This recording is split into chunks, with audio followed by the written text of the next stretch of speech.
डलहौजी के द्वारा किन किन भारतीय देशी राज्यों का विलय किया गया, लगातार परीक्षाओं में एक प्रश्न देखने को अवश्य मिलता है।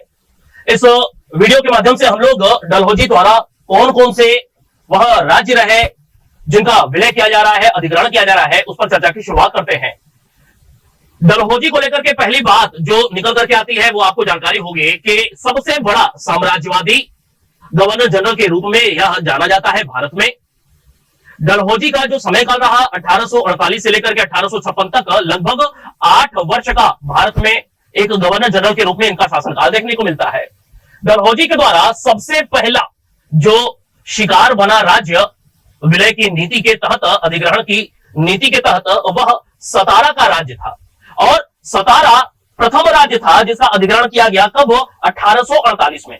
सीधे सीधे प्रश्न मिलान करने को लेकर के आज तक पूछा गया है, लेकिन थोड़ा सा 3-4 राज्यों के संदर्भ में इस वीडियो के माध्यम से हम लोग वह कौन से अंतिम राजा थे जिनकी मृत्यु हुई और उसके बाद डलहौजी के नेतृत्व में उन राज्यों का विलय किया गया। सतारा प्रथम राज्य है, आपको जानकारी है, प्रथम राज्य जिसका विलय किया जा रहा है 1848 में। महत्वपूर्ण बात यह है कि यहाँ का जो राजा था उसकी मृत्यु हुई, राजा की मृत्यु हुई, और जो राजा मृत हो रहा है उसका नाम क्या था? तो याद रखना है अप्पा साहेब। और अप्पा साहब वह राजा था जिसकी मृत्यु हुई, और इसकी मृत्यु के बाद चूंकि यह निःसंतान थे, कौन?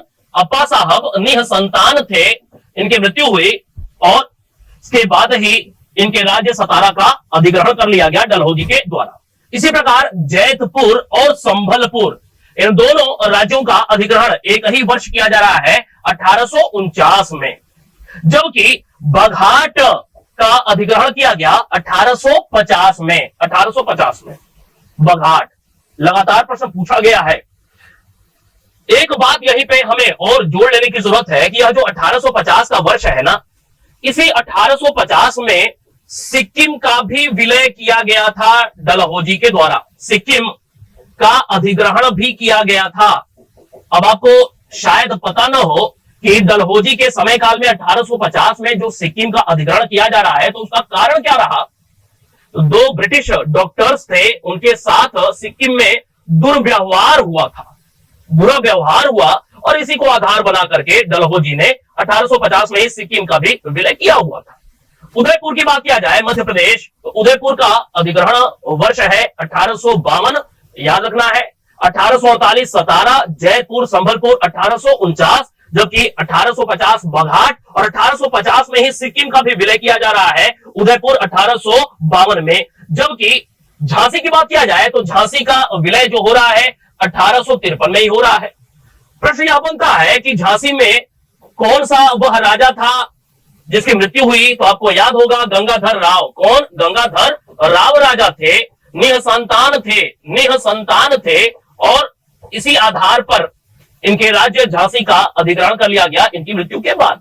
जबकि नागपुर की बात किया जाए तो नागपुर का अधिग्रहण हो रहा है, विलय हो रहा है 1854 में, और यहाँ का जो राजा था जिसकी मृत्यु हुई, निःसंतान था, जिसका नाम है रघुजी भोसले तृतीय। रघुजी भोसले तृतीय थे, तृतीय, यह भी निसंतान थे, निःसंतान,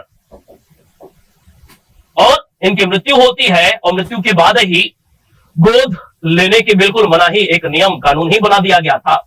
राजा मृत हो रहा है, अगर निसंतान है तो उसका राज्य ब्रिटिश राज्य में मिला लिया जा रहा है, सम्मिलित कर लिया गया। करौली की बात किया जाए तो करौली 1855 में इसका अधिग्रहण हो रहा है।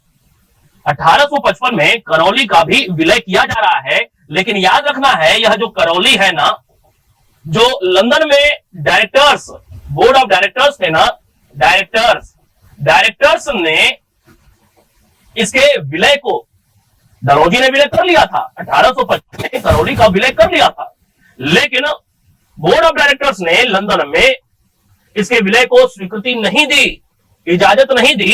तो डायरेक्टर्स की अस्वीकृति के बाद, अस्वीकृति हो गई, और अस्वीकृति के बाद यह पुनः स्वतंत्र स्थिति में आ गया था। तो एक प्रश्न अपने आप में महत्वपूर्ण हो जाता है करौली को लेकर के कि वह कौन सा एक निम्नलिखित में से भारतीय राज्य था जिसे डलहौजी ने अधिग्रहण किया, बावजूद इसके वह स्वतंत्र हुआ। एक राज्य आ गया करौली, डायरेक्टर्स ने इसको अस्वीकृत कर दिया था। इसी प्रकार अवध की बात किया जाए तो आपको याद है कि अवध का जो विलय हो रहा है वह विलय किस आधार पे हो रहा है। यहाँ के जो राजा हैं वाजिद अली शाह, अंतिम राजा कौन है? वाजिद अली शाह। लेकिन अवध का जो विलय हो रहा है वह विलय इस आधार पर नहीं हो रहा है, गोद निषेध की नीति के आधार पर नहीं हो रहा है कि इनका कोई बालक नहीं है, कोई पुत्र नहीं है, इस वजह से इनकी मृत्यु के बाद जहां ये क्या कहते हैं अवध का विलय किया जा रहा है, ऐसा नहीं था। बल्कि अवध का विलय इनके जीवित रहते हुए ही किया गया था। और अवध का जो विलय किया गया था 1856 में, आधार क्या बनाया गया था? आधार कुशासन को बनाया गया था। जिसको कुशासन के आधार पर अवध का विलय किया गया था। ऊपर हमने 3 मुद्दों पे बात किया, आपको बताया चाहे नागपुर हो, चाहे झांसी हो, चाहे ऊपर सतारा बताया कि यहां पे जो राजा रहे मृत होते हैं, निसंतान है, गोद निषेध की नीति लागू हो चुकी है। इस आधार पर इन राज्यों का अधिग्रहण विलय किया गया था डलहौजी के द्वारा, जबकि अवध का विलय इस आधार पर न होकर के बल्कि कुशासन के आधार पे अवध का विलय 1856 में किया गया था।